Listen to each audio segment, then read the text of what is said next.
It was filthy down there, and you couldn't breathe. After 2-3 minutes, you had to come up for air.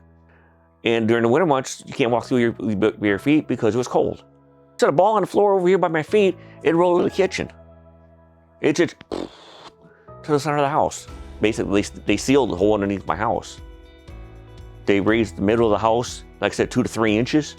They said, we'll be here by 9, no later. And they stayed until almost like 6:30, 7 o'clock. They stayed until the job was done. No breaks, no lunch, they were constant working at it. We get down on the floor with the grandkids and play. It's a lot warmer. You don't have to worry about if you set something down, is it gonna roll away? It's down, wherever you set it, it's gonna be there. I haven't found anybody else for doing that kind of work. They're perfect. They did what they said they were gonna do. They were on time, and they're polite and courteous. I'd recommend them to everybody I know.